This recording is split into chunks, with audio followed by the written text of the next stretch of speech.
19వ అధ్యాయం, యోహాను సువార్త 19వ అధ్యాయం.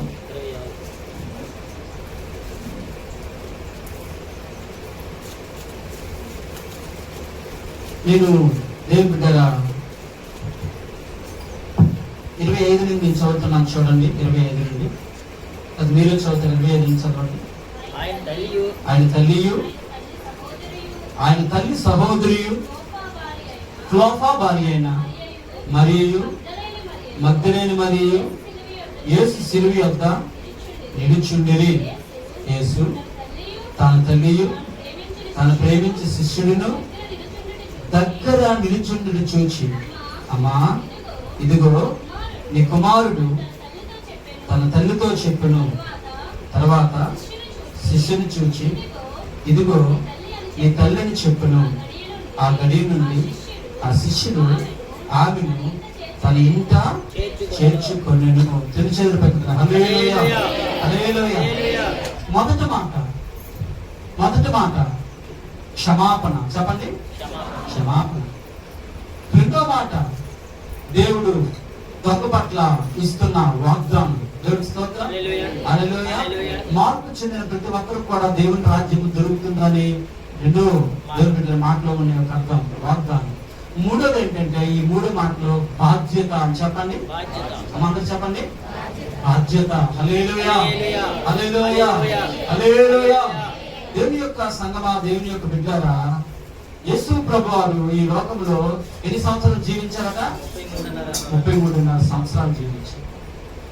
ఈ 33.5 సంవత్సరాలు 30 సంవత్సరాలు యోసేపు మరియా ఇంటి దగ్గరే ఆయన అణిగి మణిగి ఒదిగి ఉన్నాడు. ఎప్పుడైతే 31వ సంవత్సరం ప్రారంభమైందో ఆ 3.5 సంవత్సరాలు దేవుని బిడ్డరా ఆయన పరిచర్య చేశాడు, అద్భుతాలు చేశాడు, సువార్త చేశాడు. యేసు ప్రభు వారు సేవ చేసింది ఎన్ని సంవత్సరాలు? మూసే ఎన్ని సంవత్సరాలు యేసు ప్రభు సేవ చేసింది? చెప్పండి. యేసు ప్రభు సేవ చేసింది ఎన్ని సంవత్సరాలు అమ్మా? 3.5 సంవత్సరాలు. చెప్పండి, 3.5 సంవత్సరాలు. 3.5 సంవత్సరాలు మొత్తం బతికింది. మాట్లాడాలి. 33.5 సంవత్సరాలు. ఈ యొక్క 33.5 సంవత్సరాలు 30 సంవత్సరాలు తండ్రి యోసేపు మరియా ఆ గృహం దగ్గర ఆయన ఉన్నాడు. దేవుడి స్తోత్రం, హల్లెలూయా. ఆ మధ్యలో ఆయన దేవుని బిడ్డ జ్ఞాపకం చేసుకుని ఆయన దేవాలయంలోకి వెళ్ళి మాట్లాడేవాడు, బోధించేవాడు. కానీ 31వ సంవత్సరం నుండి ఆయన పరిచర్య ప్రారంభించాడు. దేవుడి స్తోత్రం. దేవుని బిడ్డ ఈ మూడో మాటలు మనకు బాధ్యత అనేది దేవుని బిడ్డ మనకి కనబడుతుంది. బాధ్యత. దేవుని బిడ్డ యేసు ప్రభు వారు ఈ లోకంలోకి మానవుడిగా దిగొచ్చాడు. అక్కడ దేవుని యొక్క వాక్యం చెప్తుంది, ఆయన తల్లి సహోదరియు క్లోఫా భార్య అయిన మరియు మగ్దలేని మరియు యేసు శిలువ యొద్ద నిలుచుండిరి. స్తోత్రం, హల్లెలూయా. యేసు ప్రభు వారి దగ్గర శిష్యులతో పాటు కొంతమంది స్త్రీలు కనబడతారు. ఆ స్త్రీలు దేవుని బిడ్డరా యేసు ప్రభు దగ్గర గొప్ప పరిచర్య చేశారు. దేవుడి స్తోత్రం. యేసు ప్రభు దగ్గర గొప్ప పరిచర్య. జ్ఞాపకం చేసుకోండి, దేవుని బిడ్డరా మగవారి కన్నా పరిచర్య చేయడానికి ఆడవారు ఎక్కువగా పరిచర్యలో ఉపయోగపడతారు. పరిచర్య చేయడానికి ఇష్టపడతారు, సేవ చేయడానికి ఇష్టపడతారు. ఏ పరిచయం చేయాలన్నా లేడీస్ అనేవారు ఖచ్చితంగా ముందుకి వస్తారు. హల్లెలూయా. దేవుని బిడ్డరా జ్ఞాపకం చేసుకోండి, ఇక్కడ యేసు ప్రభు శిలువ దగ్గర ఆ స్త్రీలు ఉండేటప్పుడు ఆయన తల్లి అయిన మరియా మిగతా వాళ్ళు కూడా కుమ్ములిపోయి బాధపడుతూ ఏడుస్తున్నారు. ఏ తల్లి కూడా సొంత కొడుకుని చిత్రాసన పెడితే ఏ తల్లి కూడా ఓర్చుకోలేదు. హల్లెలూయా. ఏ తల్లి కూడా తన పిల్లలు శ్రమల పాలవడము, ఇబ్బందుల పాలవడము, అనారోగ్యం పాలవడము, లేకపోతే ఒక వ్యాధికి గురైపోతే ఏ తల్లి కూడా ఏ తండ్రి కూడా సంతోషంగా ఉండలేరు. హల్లెలూయా, హల్లెలూయా. అందుకంటారు మంచోళ్ళైనా లేకపోతే ఇంకొకరైనా బిడ్డలే. హల్లెలూయా. ఆ క్షణానికి వాళ్ళు కోపం తప్పించవచ్చు, ఆ క్షణానికి వాళ్ళు బాధ పెట్టచ్చు, ఆ క్షణానికి వాళ్ళు దుఃఖ పెట్టచ్చు. కానీ ఒక గంట మనల్ని విడిచిపెట్టి వాళ్ళు వేరైతే, లేకపోతే వాళ్ళకి ఏదైనా ఒక శ్రమ వస్తే వారిని చూసి ఏ గాని ఏ తండ్రి గాని తట్టుకోలేదు. హల్లెలూయా. ఆ యేసు ప్రభువు సిలువలో వేలాడుతుండగా దేవుని బిడ్డలు అక్కడ కొంతమంది స్త్రీలు ఉన్నారు. ముఖ్యంగా ఆ యేసు ప్రభువు తల్లి అని కన్య అయిన మరియ తల్లి గారు ఉన్నారు. ఆమె ఎంతగానో దుఃఖపడి ఏడుస్తుంది ఆ తల్లి. అయ్యో నా కొడుకు ఎంత బాధ వచ్చింది, అయ్యో నా కుమారుడికి ఎంత వ్యాధులు వచ్చింది. అయ్యో ఆ రక్తాన్ని చూసి, దేవుని స్తోత్రం, మన పిల్లలకి రక్తం వస్తే మనం తట్టుకోలేమే. యేసు ప్రభువు నిలువల రక్తం దారులై కారుతుంది. గుగ్గులు పెట్టి ఆ దెబ్బలు కొడుతుంటే ఆ సిలువ వెనకలో ఉన్నారు స్త్రీలు. ఏమి చేయలేని పరిస్థితి, అడ్డుకోలేని పరిస్థితి, విడిపించలేని పరిస్థితి. దేవుని స్తోత్రం. అయ్యో నా కుమారుడు కొట్టేస్తున్నారు, అడ్డుకోరా అంటానికి చెప్పలేని పరిస్థితి. ఎందుకంటే ఆమె శిక్ష వేసేది సామాన్యుడు కాదు, పిలాతు. హల్లెలూయా. ఒక న్యాయాధిపతి శిక్ష వేస్తాడు.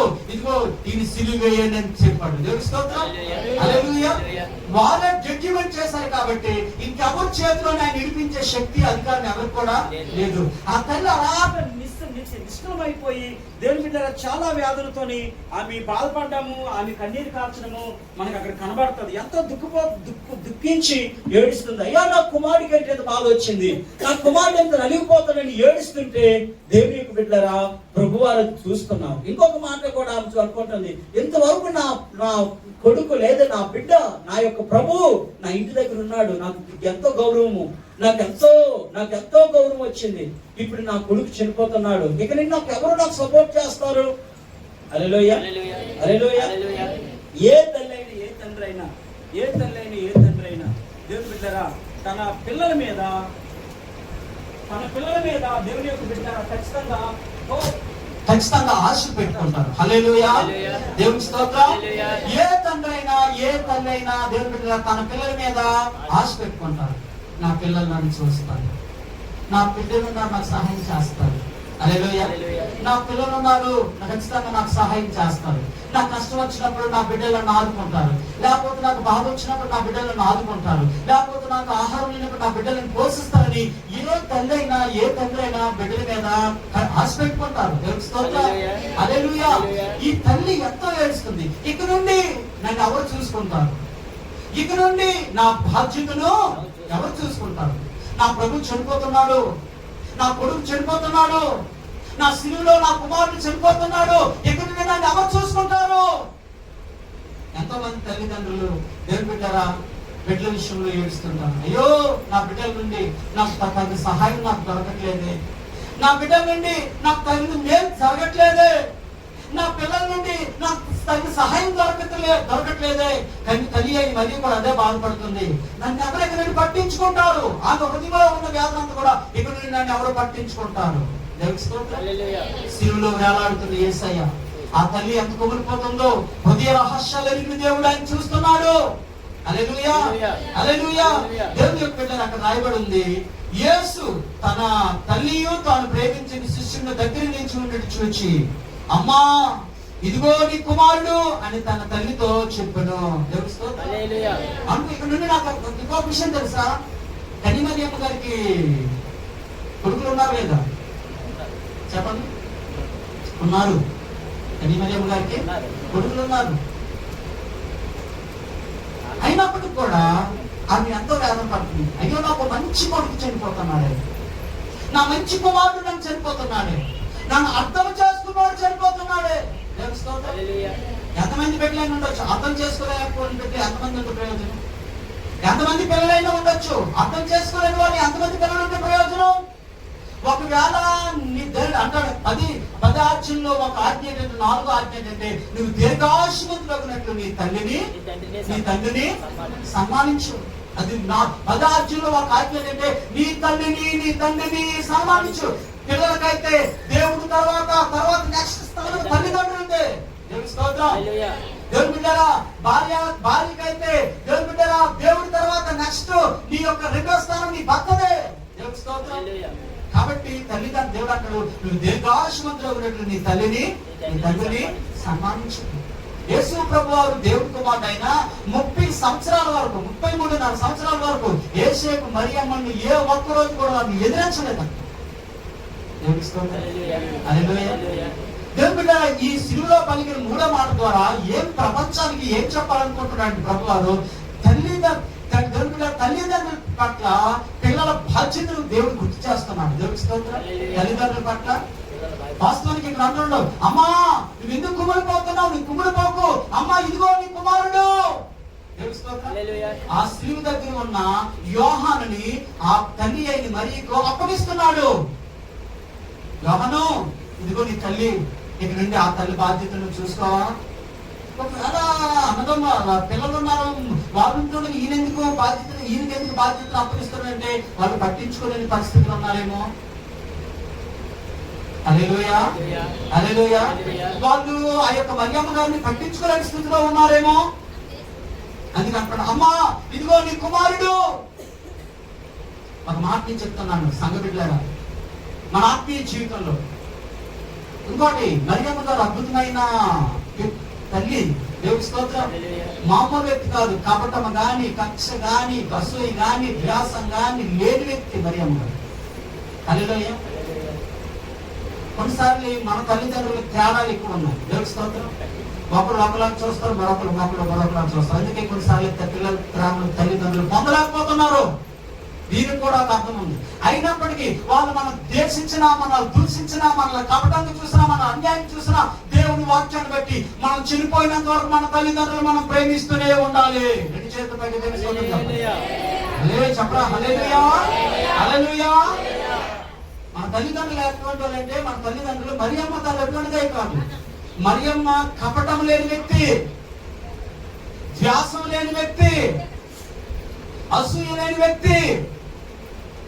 ఆ మాటలో చెప్పాలంటే ఆ పరిశుద్ధురాలని బైబిల్లో ఉంది. హల్లెలూయా. అంత మంచిదే ఆ తల్లి. కానీ కొన్నిసార్లు మన తల్లిదండ్రులు అయితే పిల్లల పట్ల వేరే వైరం చూపిస్తారు. తల్లిదారు వినండి, చూడండి, పిల్లల పట్ల వైరం చూపిస్తారు. అక్క ఇది వచ్చామా, ఎక్కడ వచ్చి అక్క కూర్చో, త్వరగా కూర్చో. హల్లెలూయా. నా వైపు చందమ్మా. పిల్లల పట్ల వైరం చూపిస్తారు. ఒకరు ఒకరు చూస్తారు, మరొకరు చూస్తారు. ఒకరంటే ఒక రకమైన మనసు ఉంటుంది. అది ఎన్నటికీ ఏ తల్లికి ఏ తండ్రికి ఉండకూడదు. ఒకవేళ ఉన్నా మన నుండి ఏం చేయాలంటే, వాళ్ళు ఏ పరిస్థితుల్లో ఉంది మీరు గుర్తుపెట్టుకోండి. దేవుడి యొక్క వాక్యాన్ని బట్టి వాళ్ళు చనిపోయినంత వరకు మంచి మనసుతో వాళ్ళు మనం వాక్యాన్ని బట్టి ప్రేమించుకుంటూ వెళ్ళిపోవడమే, సహాయం చేస్తూ వెళ్ళిపోవడమే, వాళ్ళ కష్టాల్లో మనం భరిస్తూ వెళ్ళిపోవడమే. దేవుని స్తోత్రం. హల్లెలూయా. అయ్యో నా తండ్రి నాకు కీడు చేస్తాడు, నా తల్లి నాకు హాని చేసింది. హల్లెలూయా. నా తల్లి నాకు కీడు చేసింది, లేకపోతే నా తండ్రి నాకు కీడు చేసింది, అది చేస్తే బాగుందని వారి కీడుని మనం ఎప్పుడు కూడా కోరుకోకూడదు. దేవుని స్తోత్రం. హల్లెలూయా. చెప్పండి హల్లెలూయా, హల్లెలూయా. యేసేపు జీవితంలో దేవుని బిడ్డరా ఎంత గొప్పోడంటే, యేసేపుడు యాకోబు పట్ల, యాకోబు పట్ల తన తల్లి వేరే ప్రేమ చూపించింది. దేవుని స్తోత్రం. హల్లెలూయా. యాకోబు ఇద్దరు కూడా రెబ్కా పిల్లలే. దేవుని స్తోత్రం. యాకోబు ఇద్దరు కూడా రెబ్కా పిల్లలే. కానీ ఆమె ఏం చేసిందంటే, నువ్వు దీవించబడతావు, నీ తండ్రి దగ్గరికి మాసం తీసుకెళ్ళని చెప్పేసి అన్న పొందవలసిన ఆశీర్వాదాన్ని తమ్ముడి మీదకి వచ్చినట్టుగా పక్షపాతం చూపించింది. దేవుని స్తోత్రం. హల్లెలూయా. ఎన్నో దినాలు కుమిలిపోయాడు, ఎన్నో దినాలు నలిగిపోయాడు. నాకు కావాల్సిన ఆశీర్వాదం అలా చేయడానికి కారణం ఎవరు తెలుసా? తల్లే కారణం. కొంతమంది తల్లులారా మీరు గుర్తుపెట్టుకోండి, ఎక్కడుండి ఆయన మీ బిడ్డల పట్ల వైరం చూడద్దు, పక్షపాతం చూడద్దు. ఇద్దరు ఒకలాగా ప్రేమించండి. మీ ఇద్దరు పిల్లలు నీకు రెండు కళ్ళు. అది వాక్యం బట్టి కొంతమంది ఎలా ఉంటారంటే అంతా వేరే మాట. ఒక పక్కే ఉండకో, ఒక పక్కని ప్రేమను చూపించుకో. అందుకే కొంతమంది తల్లిలు పిల్లల యొక్క ప్రేమను పొందలేకపోతున్నారనేది ఒక మాట అయితే, మనకు దేవుడు వాక్యం తెలిసిన మనమేం చేసా, ఆ తల్లి తెలుసో తెలియక ఏం చేసినా, ఆ తండ్రి తెలుసో తెలియక ఏం చేసినా, నీ వంతు వారిని ప్రేమిస్తూనే ఉండడమే నీకు తెలియాలి. కానీ నీ ద్వారా ఎటువంటి కీడు, ఎటువంటి హాని నీ ద్వారా జరగకూడదు. దేవుడి యాకోబు ఎంత మంచోడంటే అనుకున్నాడు, ఈ యొక్క యాకోబు నేను మా ఇంటికి వెళ్ళిన తర్వాత మా అన్నయ్య నన్ను చంపేస్తుందేమో అనుకున్నాడు. కానీ అన్నయ్య యాసోబు ఏం చేసింటే కౌగిలించుకొని ముద్దు పెట్టుకొని అయిపోయింది అప్పుడు అయిపోయింది ఇప్పుడు ఎందుకని మర్చిపోయాడు అటు యాకోబు. దేవుడి స్తోత్రం. హల్లెలూయా. దేవుడి జాగ్రత్తని నీ తల్లి పట్ల, నీ తండ్రి పట్ల నీకు బాధ్యత ఉండాలి.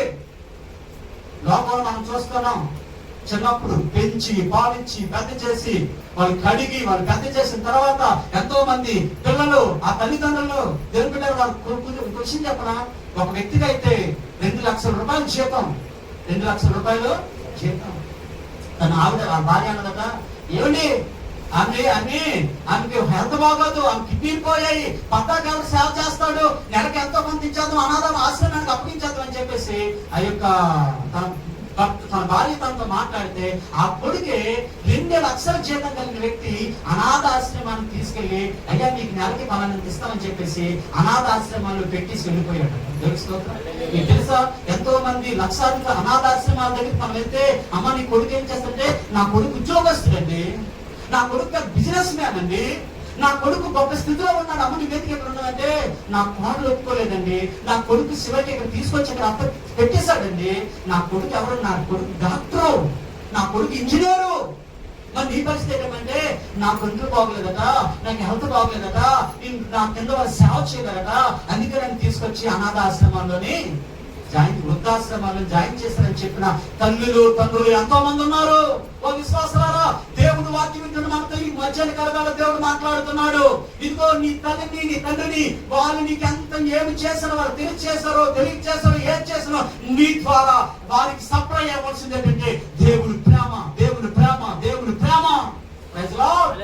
నీ ద్వారా ప్రేమ వరకు సప్లై అవ్వాలా, నీ ద్వారా ఏ కీడు వరకు సప్లై అవ్వకూడదు. దేవుడి స్తోత్రం. హల్లెలూయా. నీ తల్లిని నువ్వు ప్రేమించు, నీ తండ్రిని నువ్వు ప్రేమించు, వాళ్ళే కాదు నీ ఇంట్లో కూడా నువ్వు ప్రేమించు, నీ ఇంట్లో కూడా నువ్వు ప్రేమించు. అందుకంటాడు, అమ్మా నువ్వు కుమిలిపోవద్దు, ఇదిగో నిన్ను చూసుకోవడానికి యోహాను ఉన్నాడు, యోహాను ఇదిగో నీ తల్లి. అక్కడ అద్భుతమైన మాట, ఏం మాట రాయబడి ఉందంటే, దేవుని బిడ్డ చూద్దాం ఒకసారి. దేవుని యొక్క బిడ్డ అద్భుతమైన మాట అక్కడ రాయబడింది. ఏముంటదంటే, అమ్మా ఇదిగో నీ కుమారుడని తన తల్లితో చెప్పును, తర్వాత శిష్యుని చూచి ఇదిగో నీ తల్లి అని చెప్పును. ఆ గడియ నుండి ఆ శిష్యుడు ఆమెను తన ఇంట చేర్చుకొనెను. 2 చేతుల పైకి తెలుసు. హల్లెలూయా, హల్లెలూయా, హల్లెలూయా, హల్లెలూయా. ఆ రోజు నుండి మరియమ్మ గారు బాధ్యత ఎవరు తీసుకున్నారండి? యోహాను. నీ తల్లి బాధ్యత నువ్వే తీసుకోవాలి, పక్కవారు కాదు. ఆ పరిస్థితిలో యోహానికి అప్పగించాడు, కానీ యోహానికి అప్పగించకూడదు. ఎందుకు అప్పగించాలంటే ఆ తల్లిని చూసిన వారు ఇంట్లో 3 మంది అన్నదమ్ములు ఉన్నారు, కానీ చూసిన వాళ్ళు లేరు.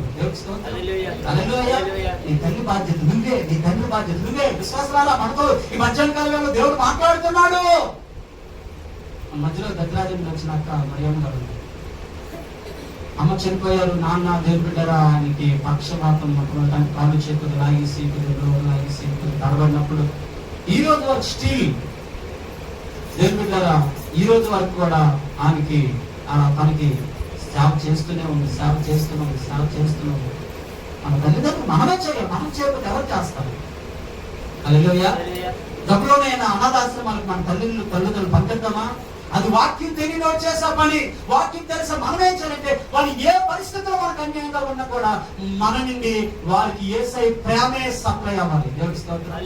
నీ ప్రేమను చూసి వాళ్ళు పశ్చాత్తాపడాలి. నా కొడుకు విషయంలో, నా కూతురు విషయంలో నేనంత అన్యాయంగా ప్రవర్తిస్తున్నాను, కానీ నా తల్లి కానీ నా కొడుకు కానీ ఎంత ప్రేమగా చూస్తున్నారని నీ ప్రవర్తన పెట్టాలి, పశ్చాత్తాపడి ఆడవాలి. దేవుడి స్తోత్రం. హల్లెలూయా, హల్లెలూయా. బాధ్యత. నీ తల్లిని వదలకు. శాంతిగతంలో తన తల్లినైనను తన తండ్రినైనను దూషించేవాడు యొక్క దీపము కాలు చీకట్లో ఆరిపోవనుంది. అంత ప్రమాదం అటు తండ్రిని కానీ దూషిస్తాయి. అంటే వాక్యం తెలియని వాళ్ళు ఎలా చేస్తున్నారు మనకు తెలియదు, కానీ అలాగే అందరూ కాదు, అన్యుల్లో కూడా చాలా మంది కూడా బాధ్యతంగా చూసుకున్న చాలా మంది ఉన్నారు. అందరూ అందరూ కాదు. దేవుడి స్తోత్రం. హల్లెలూయా. నీ తండ్రి నిన్ను బట్టి కృంగిపోకూడదు, నీ తండ్రి నిన్ను బట్టి కృంగిపోకూడదు. తల్లిలారా, మిమ్మల్ని బట్టి నీ పిల్లలు కూడా కృంగిపోవద్దు. అన్యాయమైన ప్రేమలు చూపించొద్దు, అక్రమమైన ప్రేమలు చూపించొద్దు. దేవుడి స్తోత్రం. వాళ్ళిద్దరు నీ బిడ్డలే, వాళ్ళ ప్రేమగా చూడండి. ఇద్దరి పట్ల ఒకే ప్రేమను కనపరచండి. ఇది కూడా తల్లిదండ్రులు ఉండవలసిన గుణం. దేవుడి స్తోత్రం. హల్లెలూయా. కొంతమంది తల్లులు ఎలా ఉంటారంటే చాలా దారుణంగా ఉంటారు. ఎంత దారుణంగా అంటే వందలు. అయితే వాడి మీద ప్రేమ, లేకపోతే వీడి మీద ప్రేమ, ఆడి మీద ఉండదు, లేకపోతే కూతురు మీద ప్రేమ, కొడుకు మీద ప్రేమ, కూతురు మీద ఉండదు. అది మంచిది కాదు, అది మంచిది కాదు. దేవుడి స్తోత్రం. హల్లెలూయా. అందరూ ఒకే మనసుతో ప్రేమించు, అందరూ ఒక మనసుతో చూసుకో. ఒకవేళ చూసుకోకపోయినా ఓ కుమారుడా, ఓ కుమార్తె, నీ తల్లిదండ్రుల పట్ల నీ నుండి దేవుడి ప్రేమ సప్లై అవ్వాలి. దేవుడి స్తోత్రం. ప్రజలో ఈ మూడో మాట ఏంటంటే బాధ్యత. ఆమేన్. నీ తల్లిని విడిచిపెట్టొద్దు. నీ తండ్రి గాని నీ తల్లి గాని ఎక్కడో పంచలో ఎక్కడ ఉండకూడదు. దేవుడి స్తోత్రం. హల్లెలూయా. బాధ్యతగా చూసుకో. ఎందుకంటున్నాడు, నువ్వు దీర్ఘాయుష్మంతులు ఉన్నట్లు నీ తల్లిని నీ తండ్రిని సన్మానించు. ఆ ప్రియమ్మ గారు కృంగిపోతుంటే దేవుని యొక్క బిడ్డలారా వెంటనే ఆ యొక్క శిష్యుడికి అప్పగిస్తాడు. అమ్మ నువ్వు ఏ భయపడకు, నేను చూసుకోవడానికి యోహాను అన్నాడు. ఎంత ధైర్యం వచ్చింది ఆ తల్లికి. దేవుడి స్తోత్రం. హల్లెలూయా. కొంతమంది తల్లులైతే, కొంతమంది కూతురులైతే దేవుని బిడ్డలు కొంతమందిని అయితే పుట్టేస్తుంటారండి తల్లిదండ్రుల్ని. ముసలి వాళ్ళ మైండ్ సరిగ్గా పనిచేయదు. వాళ్ళు పెద్దలు అయిపోయిన తర్వాత ఎవరు కూడా నరాలు పెద్దగా పనిచేయవు. వాళ్ళు ఒకటి చెప్తే ఒకటి చేస్తారు, సిరాకు తెప్పిస్తారు. ఈ ఒకటైతే ఒకటి చేస్తారు. కొన్నిసార్లు కొంతమంది అక్కడే పాస్ కోర్స్ వస్తారు, అక్కడే ల్యాబరేటరీ వేసేస్తారు. అక్కడ పాపం తెలియక కొంతమంది అయితే భయంకర పురుషు పిల్లలు కూడా ఉన్నారు తెలుసా. జుట్టు లాగేసి గోడ గుర్తించి ఇది ఎప్పుడు చచ్చిపోతుంది, ఇది ఎప్పుడు చచ్చిపోతుందో. క్రైస్తవులు ఆ గుణం అనుకున్నారు. దేవుడి స్తోత్రం. హల్లెలూయా. నీలో ఆ దేవుడి ప్రేమ ఉన్నది. హల్లెలూయా. తల్లిదండ్రులకు సేవ చేయడం ఎంత భాగ్యం తెలుసా. నీకు జన్మనిచ్చిన తల్లిదండ్రులకు సేవ చేయడం ఎంత భాగ్యం తెలుసా. అందుకంటాడు దీర్ఘం అంటే అనేకమైన సంవత్సరాలు ఆయుష్తో పెరగాలంటే నీ తల్లి పట్ల నీ తండ్రుల పట్ల బాధ్యత కలిగి బ్రతుకు. హల్లెలూయా. ఈ మాటలు దేవుడు దీవించింది. ఆమేన్. హల్లెలూయా.